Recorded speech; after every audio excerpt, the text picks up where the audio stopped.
Hello and welcome to My Existential Crisis, the podcast where we talk about all the things that make us question our entire sense of self. My name is Madison Epley. And my name is Dylan Berger. How's it going, Dylan? Happy Sunday. Oh, happy Sunday to you as well. Happy St. Patrick's Day. Happy St. Patrick's Day. Happy St. Patrick's Day to all the people out there with Irish heritage. And those who just like to celebrate by drinking. Yes. Yes. It has been a wonderful weekend. Yeah? Didn't get a lot done, but Me neither. All in all, how has your St. Patrick's Day weekend been? Oh, I partied hard. I napped for about an hour and a half today already. Party hard, nap harder. Party hard, nap harder. Yeah, no, it was great. We just came back from David's parents literally like 15 minutes ago, and his mom always makes big breakfasts, which doesn't help why I was sleepy. So I ate lots of pancakes and bacon and things. Okay. She spoils us. But I'm good. I'm great. This really is turning into a food and drink podcast. It really is. The last episode we talked about Patapia. Patapia. The Brazilian steakhouse. How could you forget? I haven't. That was the worst. That was the worst 5 minutes of my throat closing up. For all the people out there who want the opposite of ASMR, which makes you less relaxed and more pissed off. Yeah. But how are you? How's your St. Patrick's Day? Do you usually celebrate? Well, I'm actually half Irish. Really? Only the good half. Okay. And what does that mean? I don't know. It's just something I say. Okay. Yeah, it's been a pretty typical weekend for the most part. Okay. What's new in your life? Well, most recently on the drive here, I almost got into an accident 3 times. Well, 3 times? Yeah, 3 times. Well, how? The same car? Different cars? Different cars, yeah. Oh my gosh. Over the course of the 15-minute drive, 3 separate people were weaving in and out of traffic. The hell? I think that at a certain time interval after getting your license, you should have to reapply to get your license. I agree. This is also very controversial, but I think after you hit a certain age in life, you should also probably retake your test. There's some 80-year-olds who I don't know if they should be. Listen, not to be ageist, but you can't see. You got cataracts. Yeah, it is. It's exceptionally dangerous. Yeah. And I thought that we would be clear of that in Harrisburg, of all places, because Pennsylvania is a wonderful state. Yeah. It isn't Rhode Island. People don't drive crazy. Ironically enough, Rhode Island. But I think that intermittent driver license test would be a good idea, especially as you get up in I also your 60s agree. and 70s. Call your senators. Call your senators. Send letters into your local municipality asking for action. Yes, this is a serious cause. Somebody do something. This is chaos and mayhem. I almost died thrice. Thrice. In one day. In one day. One day. That's too much. Yeah, 2 more times than I usually almost die a day. We could say that Dylan is the one linking factor between all 3 of these events, but that doesn't mean anything. I am a common denominator. Yes. But I also, no, and I actually don't have anything else. Yeah, no. It did all happen to me.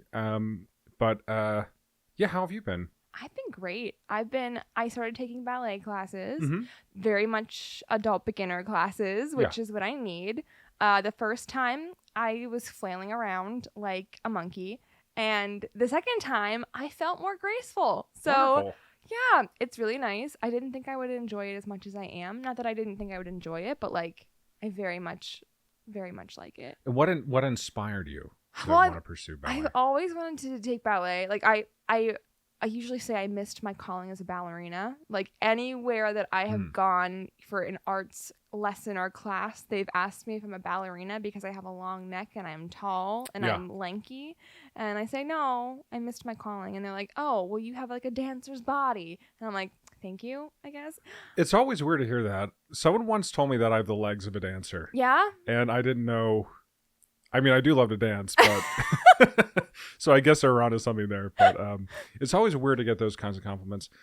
Being taller, basketball is definitely something to get asked about a lot. I fucking hate basketball. I used to play. I hated it. I hate running. I don't like it. So what response are they hoping to get out of asking somebody if they play basketball? If you say yes, then where Do they say like, oh, cool. Like, yeah, I can tell. Like, are they looking to segue that into a different conversation? No, because usually they don't know anything about basketball either. They're just curious because you're tall. Yeah. I don't know. It's like, oh, you play basketball? Cool. Awesome. And then just a minute of silence. Yeah.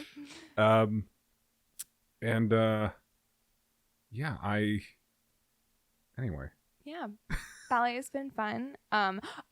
So again, me not very graceful. The teacher was like, "That's like we were stretching," and she's like, "I just love to get to know you guys more," and they're very sweet. And I was like, "Yeah, nice. Like I do theater and I like to sing, and I can't touch my toes, and I'm very inept in this part of my artistic ability." And my friend who I was going with, you know how like ballerinas turn their feet out, yes. Like it's the turnout. They say, they say. I wasn't aware of the term. Yes. Term. The term. But yeah, apparently I have a good turnout because my feet can go basically in a line together. Oh, okay. Which is apparently good. Yeah. And my friend who was with me, she's like, "Oh, your turnout's so good. And like, you look so graceful." And I'm like, "Thank you. I think it's just because my hips are fucked up." But like, I don't know. It's weird saying thank you to that because I'm not trying and my hips just hurt. Like, yeah, before you give me a compliment, let me just stop you there. Yeah, my hips are fucked. And you also have to like fill out on your form like if you have any medical conditions. And I'm like, yes, I have asthma. I get bronchitis a lot. I have mild scoliosis and my hips are fucked. Where do you keep your inhaler when you're doing ballet? Is it off to the side? I don't bring it with me when I do ballet because what we're doing isn't it is dangerous. But we're not doing anything really vigorous, which is nice. A lot of it is just positioning and stretching and stuff. Yes. But when I go to the gym, I have to keep it with me. Yeah. The last I heard about that, you had the 4-minute streak on the. Yes. Yeah. How has that been going? I've not gone to the gym as frequently, but I have tried to continue my efforts in cardio. Yeah. It's been okay. You would be a fun idea. What? Keeping your inhaler on a sort of lanyard around your neck. Oh, just like proudly show everybody that I can't breathe. Yeah, so you don't have to put it in your pocket because that's a little uncomfortable. Yeah. So instead, on even a chain maybe or a lanyard. A chain. You go fancy in the gym. So you have instant access to your inhaler anytime you need it. Do that. Maybe I should just start. A lanyard would be really good because then I would look like a nerd. Why? You know what? Why is not breathing associated with being a nerd? Like, why is the inability to? Why is that? That's a good question. I think it's probably associated Darwinism. With people who aren't. They're not evolved as much. People who haven't evolved. Yeah. People who still have Neanderthal DNA in their body. Like, you can't fucking breathe. Yeah. You're inept. Can't breathe. Sloped brow. Yeah. You know, it's that kind of combination of physical traits. Inferior geek, right? I can't relate necessarily because, I'm a jock. You're a jock. And I've never had to use an inhaler. Really? And there's a small part of me that's a little jealous because Really? I've always wanted to try it. You can try mine. It's not fun. I feel like that would take away from the mystique of inhalers for me. That's right. Just like always be curious. Just look at one and just like, how does that work? Yeah. What does it feel like? Well, what are we going to be talking about today? Some fun stuff. Mine's actually not quite as long as my other ones have been, which I think will be a nice, refreshing topic, but it's also more like supernaturally stuff. Gotcha. What about you? Do you want to go first? Or Sure, I can go first.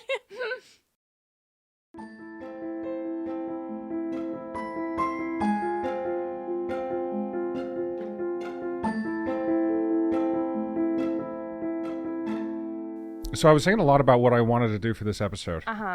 Episode 32. 32. It's an important episode for so many reasons. Mm-hmm. Believe it or not, the number 32 is actually associated with, and I quote, divine blessings and the fulfillment of God's promises. Guys, you're welcome. We're blessing your ear holes. You remember all those promises God made you? Well, he's going to come through in a real big way. Yeah. And what better way to segue into the topic of angel numbers? Mm-hmm. Now, we all probably have at least a passing idea of what angel numbers are. You probably had a friend or partner who stops what they're doing at 11:11 to make a wish or to set their intentions. Yes.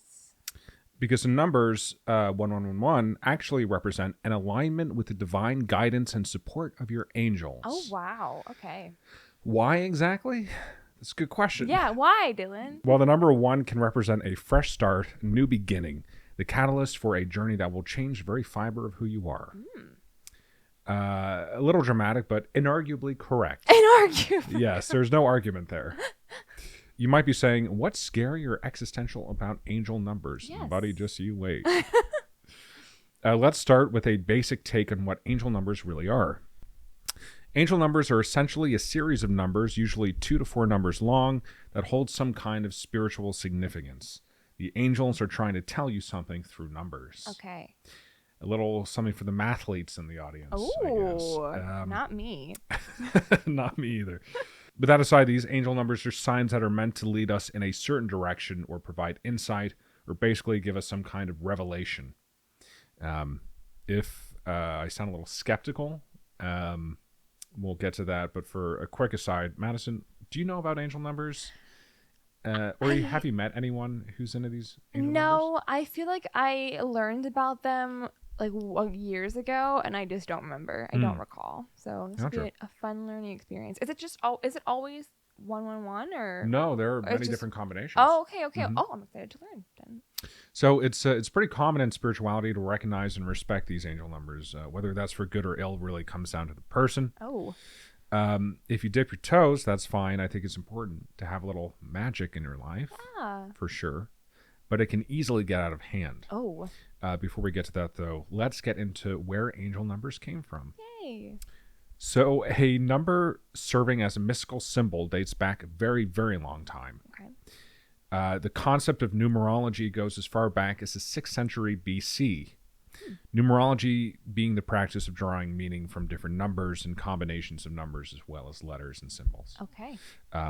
In the 6th century, the Greek philosopher, and you might have heard of this guy, Pythagoras. Oh, of the theorem. The very same. The very same. He developed Pythagorean numerology. Okay. Promoting the belief that each number has its own vibrational energy, and these energies are closely interwoven with the fabric of the universe. Pythagorean numerology also suggested numbers were important to a person's direction in life, and that by understanding your own special numbers, you can influence your circumstances for the better. So everyone has their own special numbers? It's my understanding that everyone has numbers, a combination of numbers that dictate sort of... Do they have to find those somehow, or do they just think of them? I believe, and I am not 100% sure on this, that there is a way of discerning your own numbers based on different parts of your life. Okay. I think going back to your birthday and things like that. Yeah. You were born. Birth time and things like that. When you were birthed. Birthed. And Pythagorean numerology also suggested that numbers were important to a person's direction in life, and that by understanding your own special numbers, you could influence your circumstances for the better. And I like this idea because it manifests in our own modern lives in interesting ways. Yeah. We could say that much of what we do is dictated by numbers. Whether we're talking about the way that we interface with time, which I know is a touchy tough subject. for you. Yeah. Or decisions we make based on our bank account and so on. Even if you don't subscribe to Pythagorean numerology, you can't really argue that numbers are tied into the way we live. Yes. If only as a convenient tool for decision making. That aside, numerology appears in a number of other cultures as well. Okay. The ancient Chinese culture had its own form of numerology, and Hebrews as well. The Hebrew Kabbalah has a strong connection to numerology since, according to its belief system, God created the universe through Hebrew letters and their associated numerical value. Okay. Moving forward in history into the 19th century, El Dalbalier. El Dalbalier. It's such an amazing name. I know. Took Pythagorean numerology and continued to expand on the concept, claiming numbers had their own color, music, and other energies. Wow, I love that. Yeah. Then in the 20th century, Doreen Virtue. A very great name. Different but great name. Yeah, Doreen. You hear the first half of that name and you're like, oh, I don't know. And then Virtue. And then Virtue. It like, really pulls you back. Oh, okay, Doreen. Miss Virtue, who are you? She coined the term angel numbers, which was largely informed by her born-again Christian background. Gotcha. She believed that she studied under Pythagoras in a past life. Oh, okay. and she contributed a lot to her current view of that kind of numerology. That said, she moved away from numerology as she got older because she felt like it wasn't aligned with her Christian teachings. However, by that point, the concept of angel numbers was already pretty well established. Gotcha. So let's get into a few of these angel numbers and what they mean. Yay! All right. So we've all mostly heard of 1111. But what are some other common angel numbers? 000 or 0000. You can really go either. 00000. Yeah, or even 000000. Wow. If you have time. The possibilities are endless. Yeah, you might want to open your calendar up yeah. if you really want to get into numerology. 000 can be an indicator that you're about to experience new opportunities. Okay, that makes sense. Which has its own logic that I can kind of understand, but at the same time, 0 is the absence of something, so I don't personally associate it with something new. But because it's a clean slate, it's empty, so you have to have something to fill that emptiness. That's a good point. Yeah. Yeah. It could be good or bad, I guess, but something new. Yeah, some new opportunities.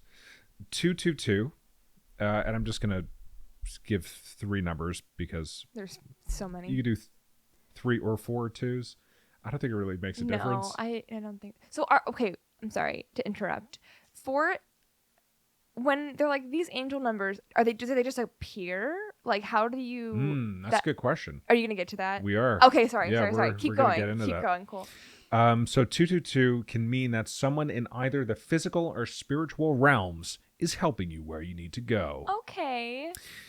333 is representative of creativity. I hated rhyming there. That you may have an opportunity to contribute something to your current situation. Okay. 444 is a sign of stability. Okay. You're building something to last.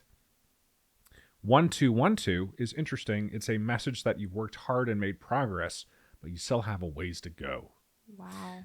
That's deep. Yeah, I like this number specifically because it reads like a march, like 1212, like you're moving your feet forward. It does. Which is pretty cool. So what are some negative angel numbers? Oh. The angel number 722 means that your health is at risk. Oh my. Yes. You don't even want to know about 911. Oh, no. That's the worst angel number.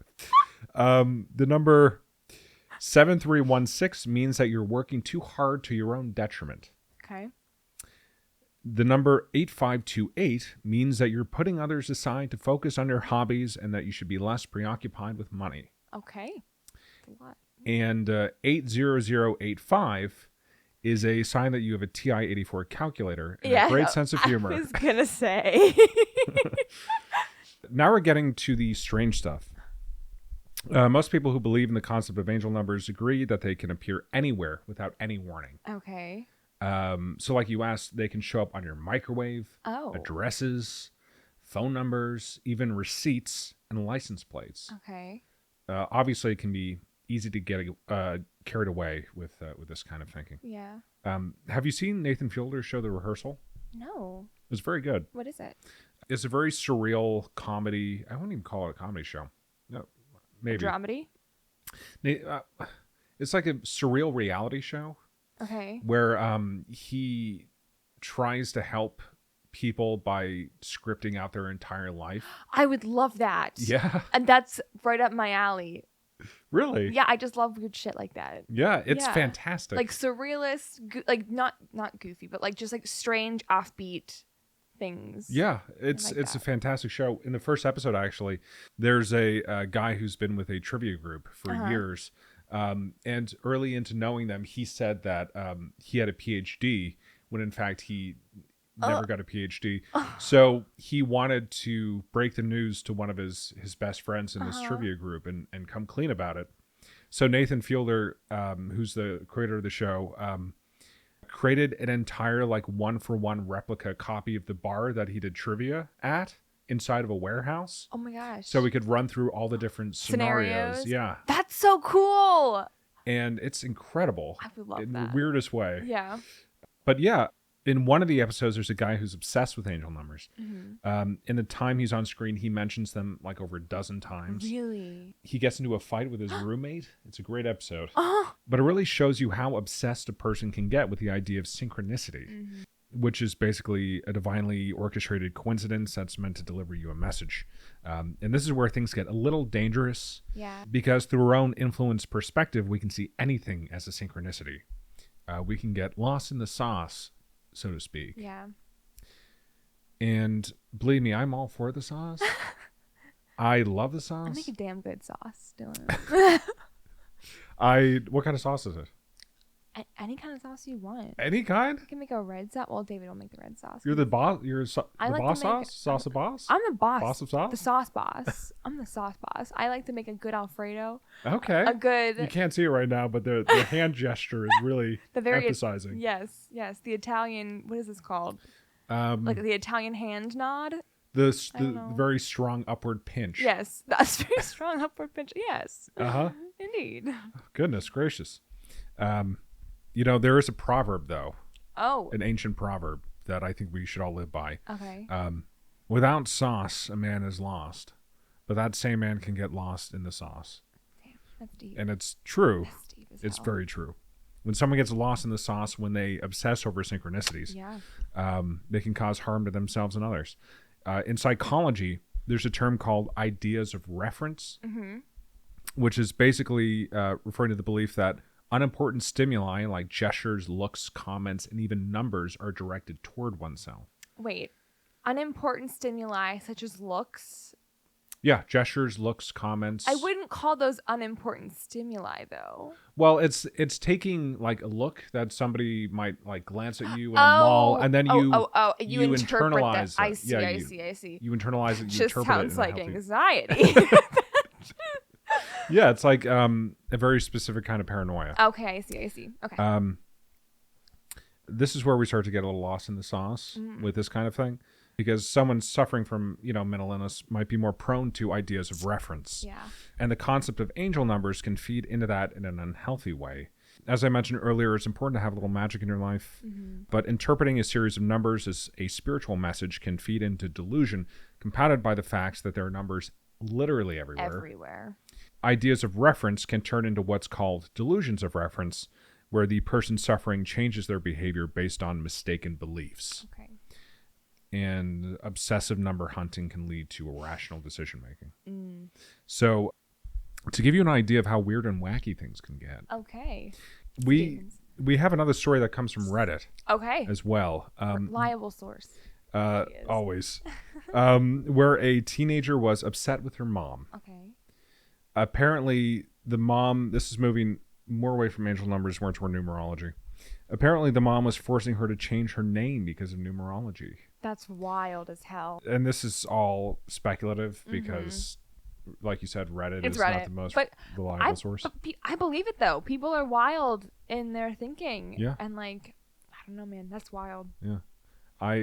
I mean, if we've learned anything in all these episodes, it's that people be kind of cracked. Yeah. The mom became a certified numerologist and then insisted that her daughter change her name based on the principles of numerology. Wow. Because it would improve her life, which is sweet?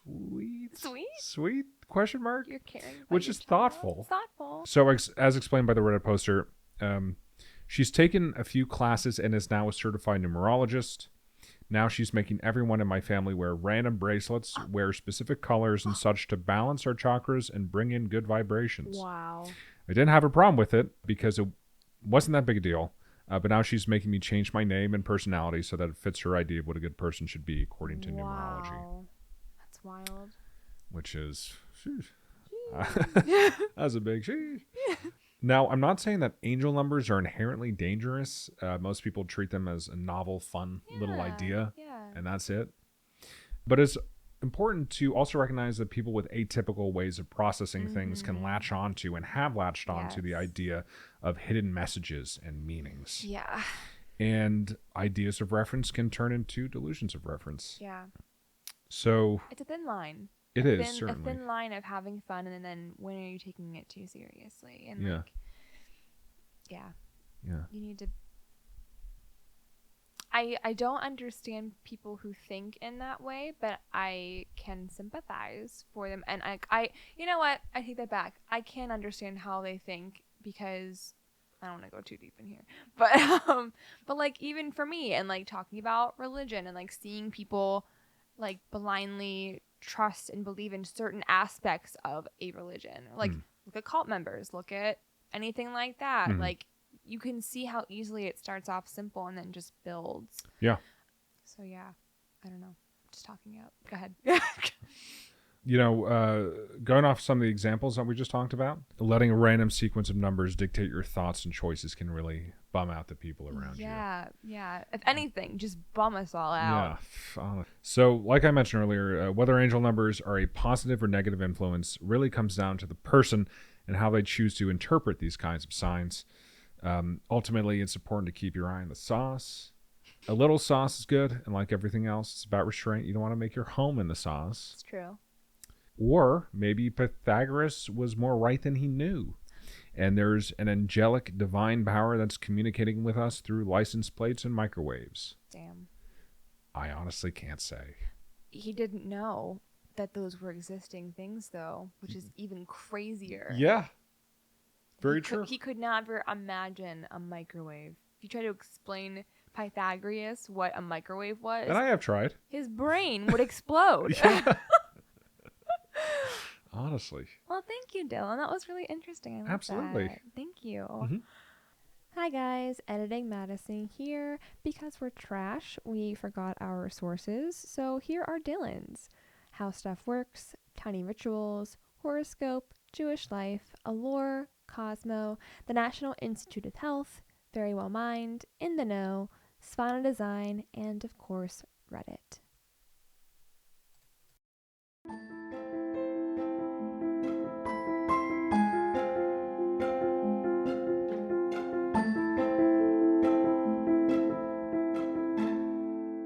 Okay, so I have something less depressing today. It's about kids, but in a different way. Kids with a twist, one might say. We're rhyming a lot, both of us. Today I'm going to talk about black-eyed kids, as I teased in the previous episode. So, Dylan, do you know anything about the black-eyed kids? I think their music is great. I've heard of them. I've seen them in a few different like compilation horror YouTube videos, that kind of thing. Yeah, as one does. And I think they're very interesting. I don't know a lot about the phenomenon. All right, well, let me share with you. Please. So first we're going to talk about the story that started it all. Yeah. Brian Bethel's story. So Brian Bethel was a senior staff reporter at Abilene News in Texas. And he has insisted to this day that he has not made up this story to accelerate his career, and that if that were the case, it has done the opposite and just undermined his credibility. But again, to this day, he stands by this retelling. So one evening in 1995, Brian Bethel wanted to pay his internet bill, and he intended to leave a check in the mail slot in the building. So he pulls up to this building, sits in his car to write the check, but there was a firm knock at his window while he was sitting there. And 2 children were there. Just want to add a little bit of... Thank you. Some flavor. Listeners, yeah. 2 children stood there. One was around 9 years old and one was around 12 years old, and they were wearing hoodies. One was olive-skinned and curly-haired, and the other was pale and skinny with red hair and freckles. Okay. So Brian he rolled down his window a little, and one of the children asked if they could get a ride back home. They said they had come to see a movie, Mortal Kombat, at the movie theater, which was across the street, but they had left their money at home. A little young for Mortal Kombat. Right? Yeah. Well, we'll see. Brian said that immediately he felt this inexplicable wave of fear wash over him, and he knew in that moment that the reaction didn't make sense. Like, these were kids. Why should a grown man be afraid of 2 little kids? But he just couldn't shake this feeling. He said he described it as his rational mind observing his body going into a stress reaction. Yeah. And so He described... Go ahead. I was just going to say, I mean, I feel an irrational wave of fear whenever I see teens because I'm afraid I'm going to get mugged. Yeah. I get that totally. Yeah. But kids that young, I wouldn't feel all that much fear. For a jock like you show them how to throw the pigskin around. I could run away. You could run away. You could run away probably faster. You could, probably. I would. Yeah. Well, maybe. So he said that he described the increasing fear as if he was being hunted, as if he were prey. He also just went to see Mortal Kombat as well. Yes, just come back to the movies. He described their voices as rehearsed and mechanical and perhaps even lifeless. The movie they were wanting to watch had already started, so there wouldn't really be much of it to left if he were to drive them back home and then back with their money. So he was just skeptical and afraid and frozen. And the child kept reassuring Brian. He said it wouldn't take long. They were just two kids who wanted to watch a movie. They didn't have a gun. That's one way to reassure someone. Hey, man, I don't have a gun. I don't have I promise you. Record scratch. Thou doth protest too much. And this was the last sentiment that made Brian just like, fuck this. I'm out of here. Scooby-Doo, like, whatever the Scooby-Doo noise is. How they're running is like, what are you talking about? No. No idea. Okay. All I heard was the Scooby-Doo. Oh my God. Yikes. So hold on. I got to get to the bottom of this. Scooby-Doo is the sound that they make when they... No, in like Scooby-Doo or like other cartoons. Oh, when the legs pick up? And their legs are like... That's not it, but like it's like that... Yeah. No, I get it now. Okay, cool. Awesome. So Brian looked away from the boy and towards his door lock, but whenever he looked back, he said the atmosphere changed and he was now staring at a pair of coal black eyes. He apologized to the kids, told them he could not give them a ride, and he wound up their window and put the car in reverse. That's when they pulled out the gun. Yeah. As soon as he refused the kids, he noticed a look of confusion on the silent boy's face, and the first boy started hammering on the window, yelling, "We can't come in unless you tell us it's okay. Let us in." Oh my God. And then Brian drove out of the lot as fast as he can, and whenever he glanced in the rearview mirror to get a final look at the children, nobody was there. Thoughts, questions, queries? So their eyes were fine at first. Fine. Or at least he didn't notice them to be anything wrong with them. Yeah, but then they went like... Yeah. And turned into black eyes. Yeah. That's terrifying. Yeah. Yes. And they wanted to... But they had an understanding of like the world around them, the environment around them. Yes, which we'll also get into that as well. So Black-Eyed Children, or Black-Eyed Kids, is a contemporary urban legend, some might say. They are thought to be paranormal creatures who resemble children between the ages of 6 and 16. So if it was a black-eyed teen, you might be mugged. Black-Eyed Teen sounds like a cool name for like a punk band. It does, right? Yeah. Black-Eyed Teen. Teens. They're described as having pale skin, usually, and black eyes, obviously. Right. And they're often seen hitchhiking, begging, panhandling, or at the doorsteps of residential homes. These children will ask for seemingly harmless favors like getting a ride or being let inside or asking to use the phone. They are very polite and they're very persuasive, very insistent. They might knock on your door late at night or approach you at a gas station. It might seem like they need help, or they might just remain motionless. They do not look threatening, but they want to be let inside of your home or your car or any place that you are, and they will be, again, persistent. And we might be getting to this, but when they're let into a place, do they just hang out for a little bit and then leave? We will get there. Okay.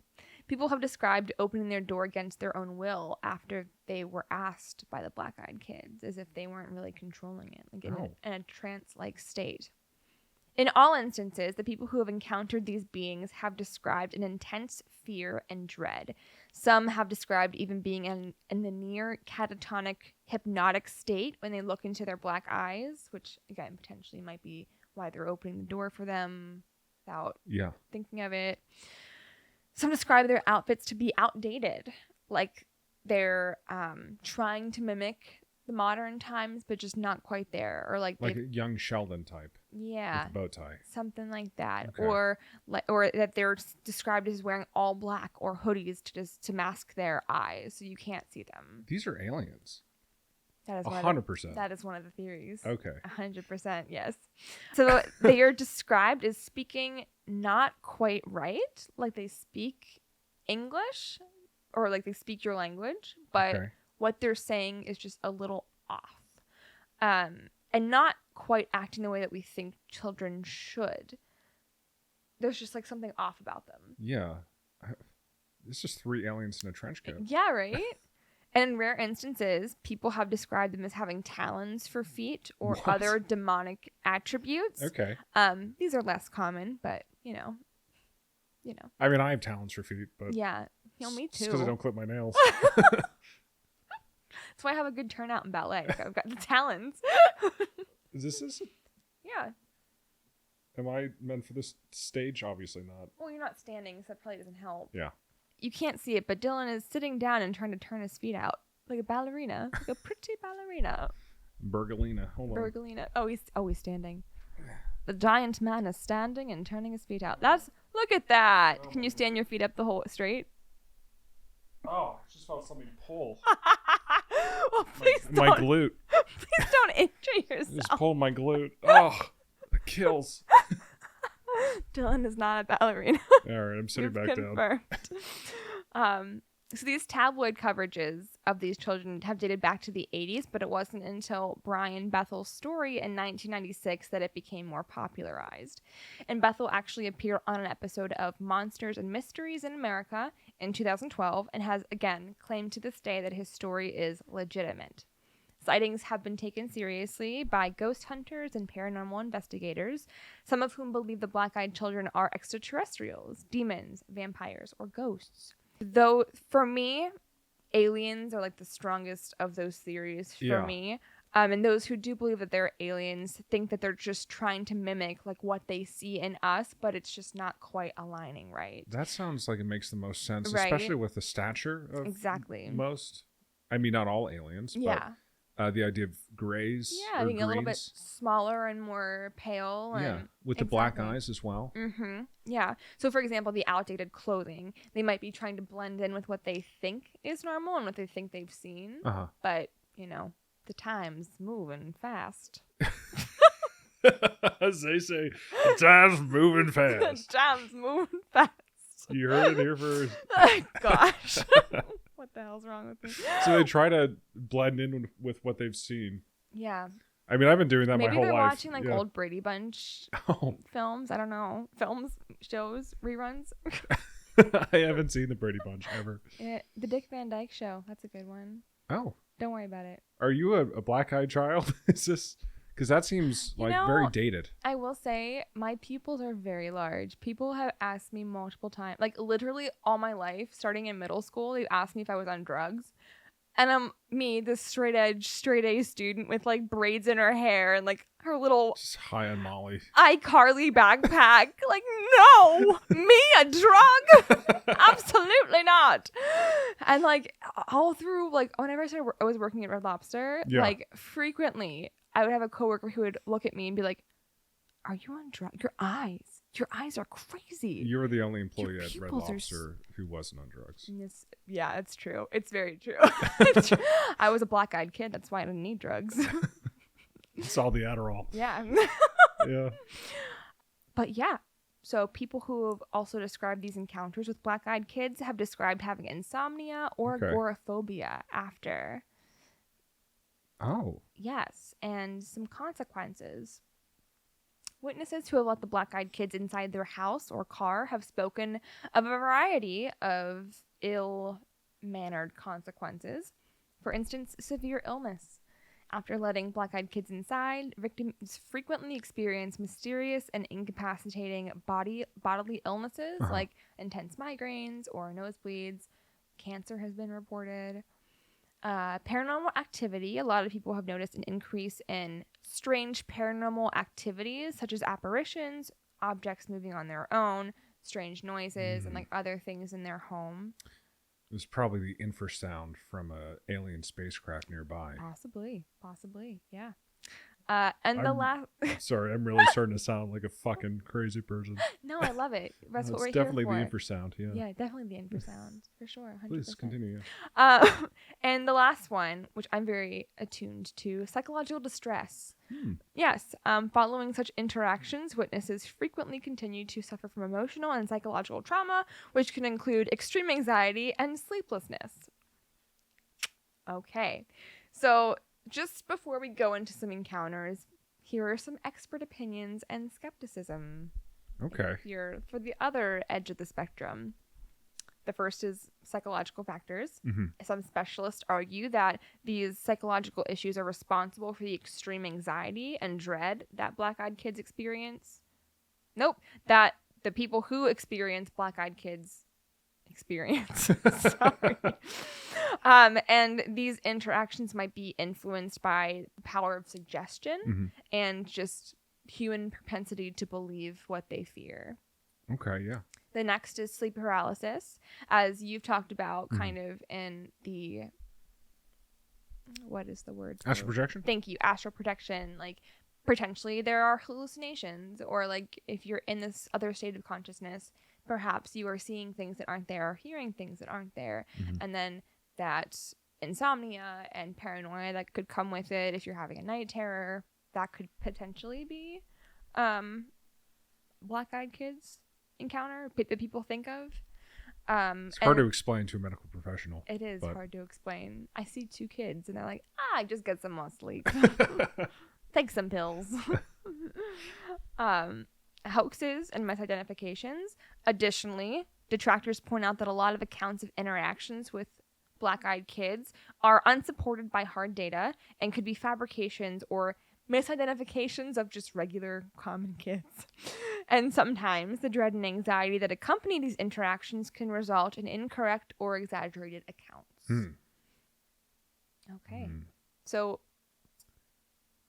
I'm getting rid of the negative stuff, the skeptics. Would you like to hear some encounters? Absolutely, I would. Okay. I am still glued to the idea that it is aliens. Gray aliens disguised as children. Wait till you hear this next story. Okay.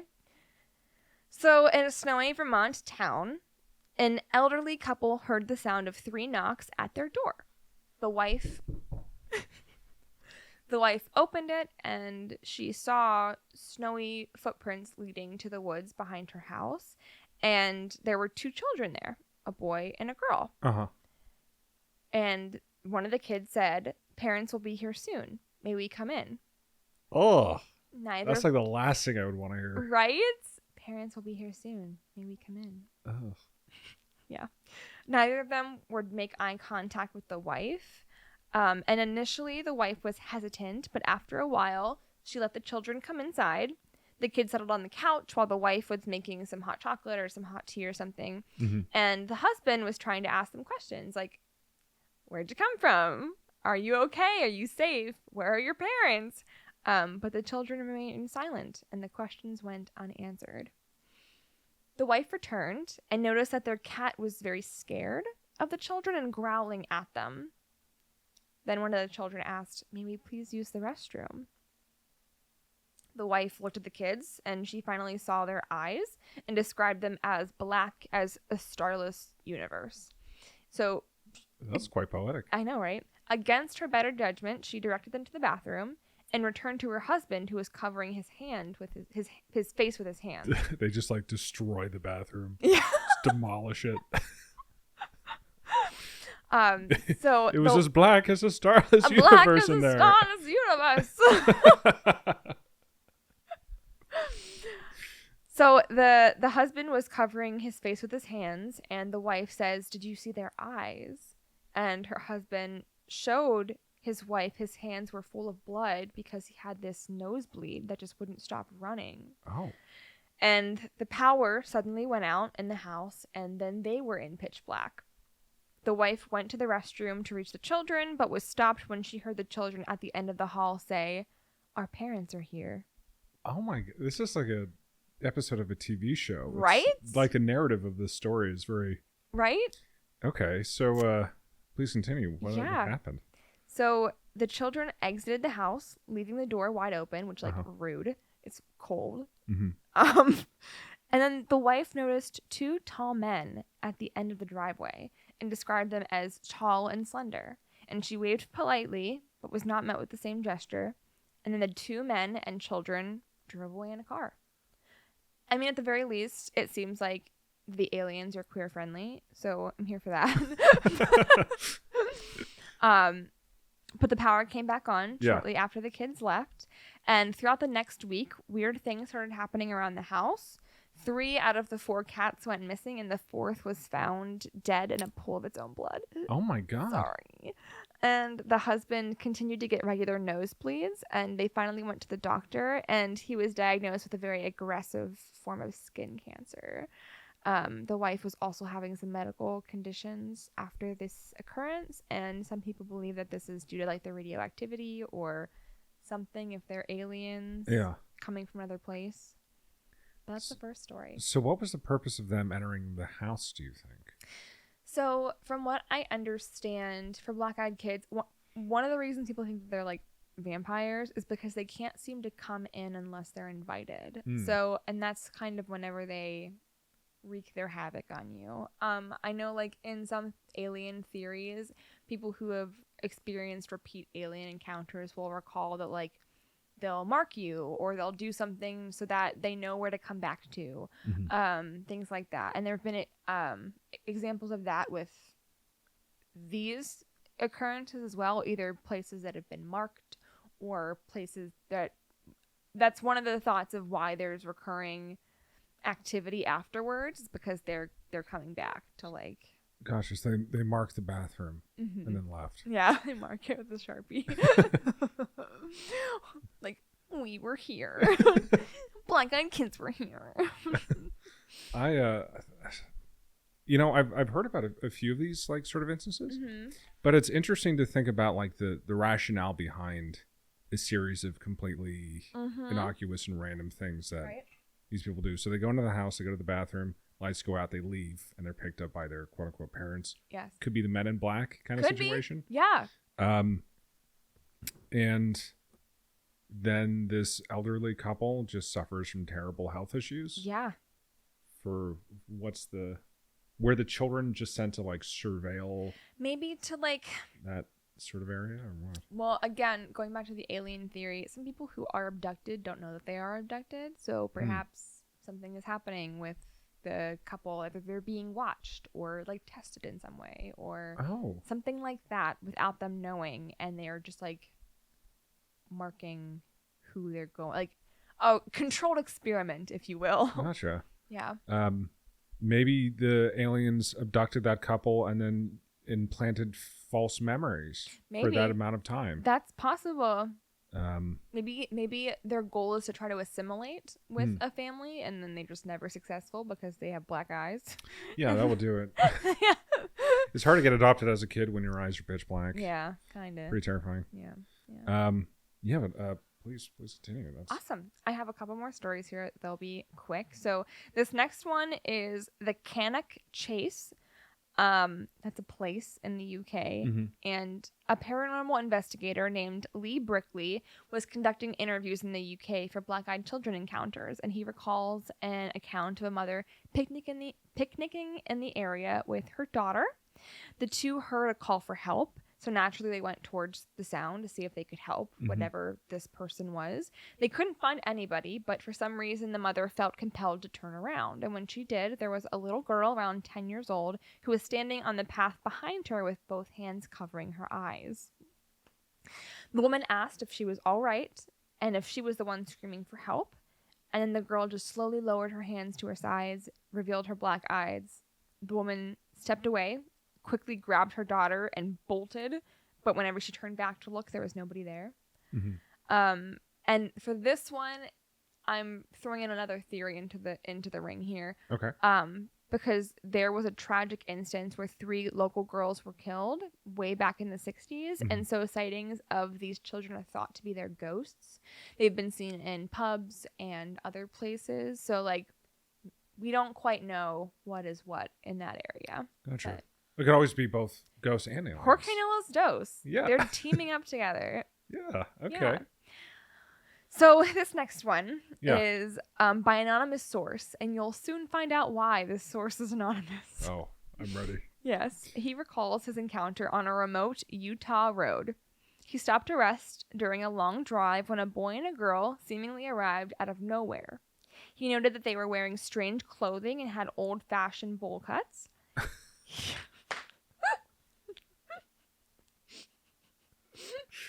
Oh, man. If that doesn't... That kills me. Yeah. Just went straight from Great Clips. Yeah. And showed up in this barren Utah road. I guess the parents saw their haircuts and just dropped them off in the middle They're of like, get out of here. deserted Utah. Leave. Disgrace. He thought that they were lost, so he lowered his window and asked if they were okay or if they needed help. And the first child approached the car and said, yes, please. And it was at this point that the man noticed their eyes. Yeah. Pitch black. The child asked that they could be let inside and if he could give them a ride into town, but the man felt an immediate terror and froze. He said that his mind screamed at him to get the car window up and drive away as fast as he could, but his body was frozen in terror. He recalled that the children appeared amused as he struggled to get his hand to move towards the window crank. And the boy suddenly smiled and revealed teeth that appeared to be metallic, which jarred the man out of his frozen paralysis, and he was able to get his hand to the window.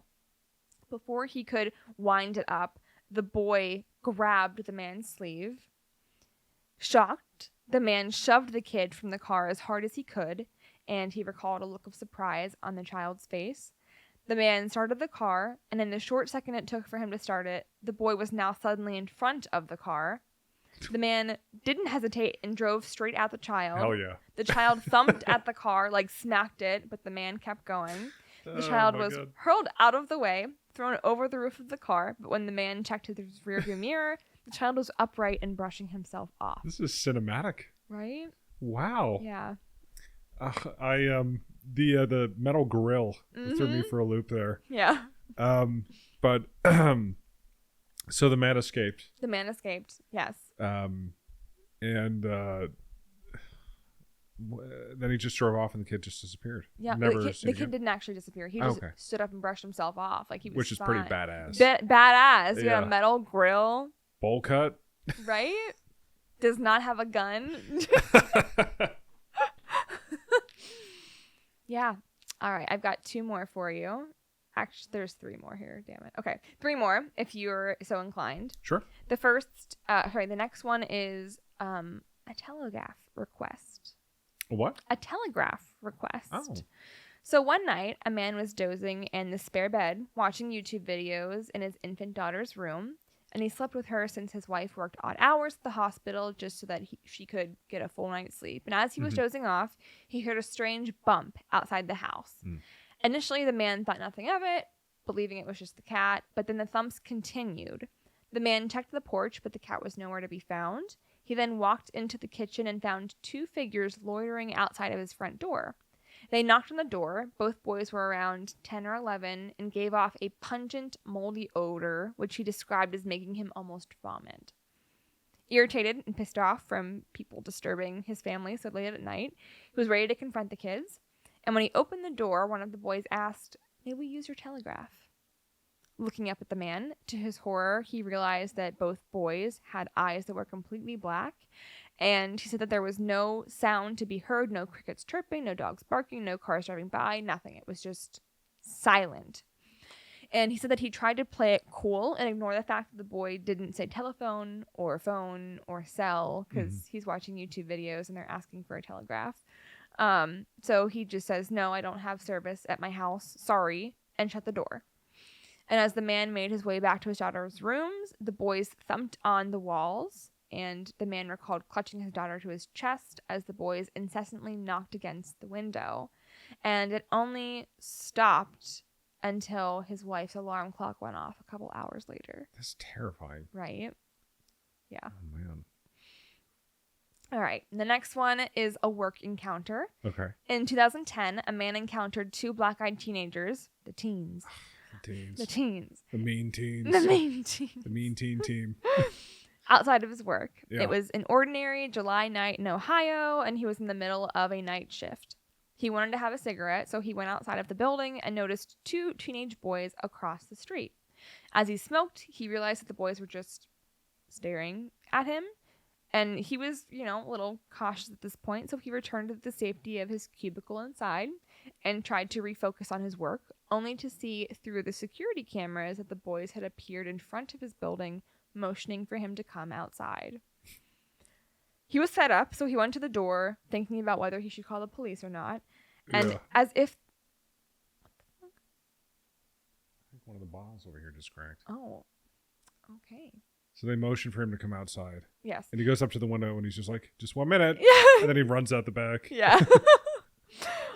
No, so he, as if the boys read his mind, the boys insisted that he didn't need to call the police. They just needed to use the phone.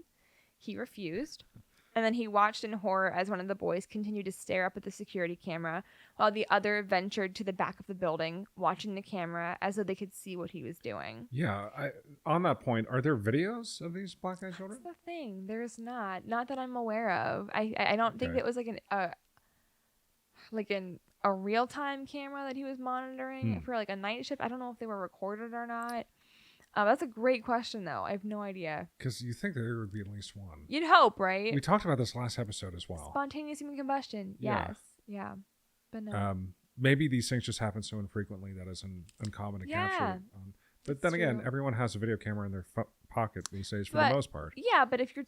I also think, like, if you're terrified, like if someone explodes, your first thought is like, let me whip out my camera. let me record this shit. This is wild. So, who knows? Then the last one is the wild one. That is probably my favorite story. Gets a big sheet. Yes. All right. And this is written in first person by a Reddit user. Oh, going back to Reddit. The incident took place about 13 years ago. I had just moved to a new city with my wife. We were small town newlyweds from the Midwest, and we moved across the country to one of the biggest cities in the Southwest so I could attend graduate school. Being naive and new to city living, I habitually answered the door without a second thought. Never again after this.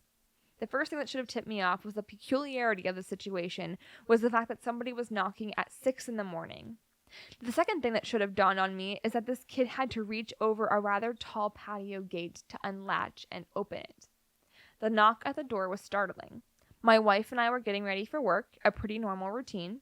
And the moment I opened the door, I was overtaken with an inexplicable sense of fear. To this day, I can picture him. Teenager, average height, average build, knee-length black leather coat, short black hair, and sunglasses. The sunglasses at 6 a.m. struck me as odd, and even more odd, he was eating an apple. He was very polite and asked if he could come in and warm up.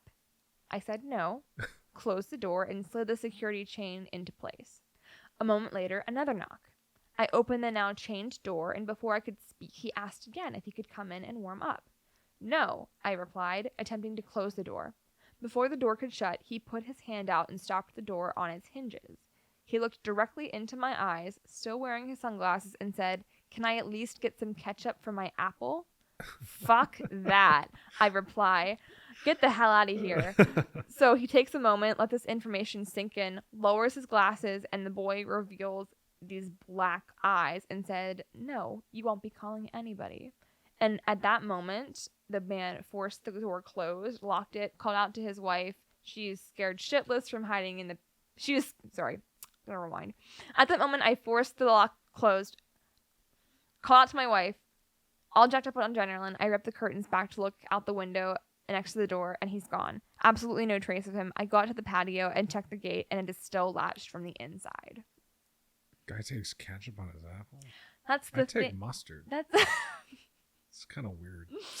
That's one of the thoughts that are like... it's right, but not quite. Like you put ketchup on food, but not on an apple.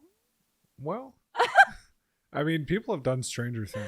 That's true, I guess. Yeah, but yeah, that's. I love the description of the what is the knee-length leather coat? Yeah, and the sunglasses. The sunglasses. This just sounds like a teen from like the mid-2000s. Right?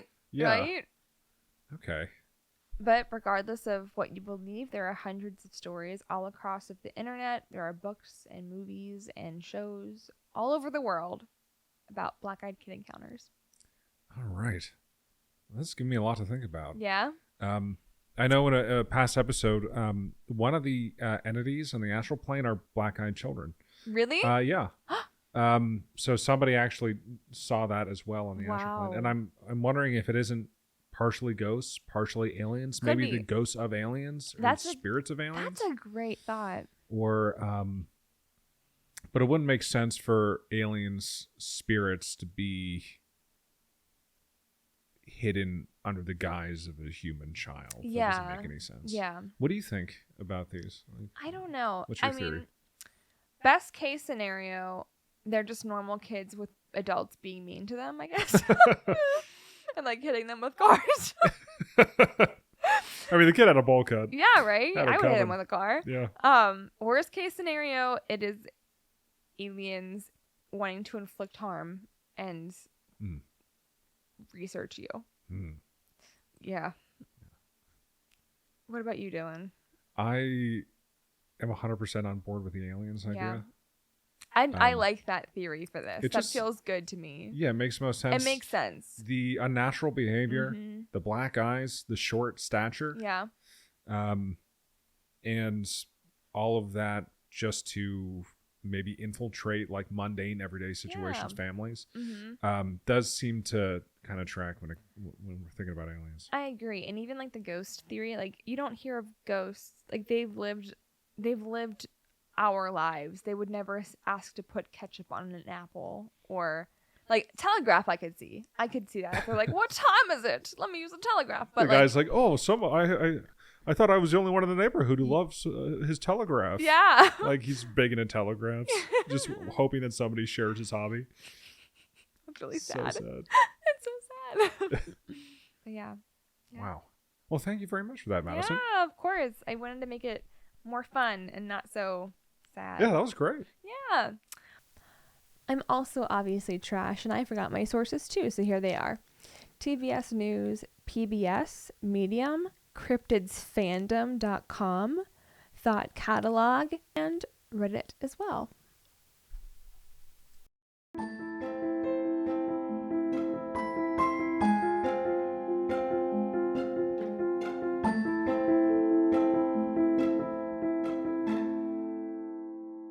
Well, thank you everybody for listening. I really appreciate it. Hope you enjoyed. Feel free to keep sending us story requests. You can follow us at ME Crisis Pod on Instagram and Facebook, or email us at myexistentialcrisispodcast.com. Dylan, anything else you have to say? I don't think so. No? Nope. Okay, awesome. Sounds great, guys. Have a great St. Patrick's Day. Stay safe. Drink lots of water. Bye. See ya.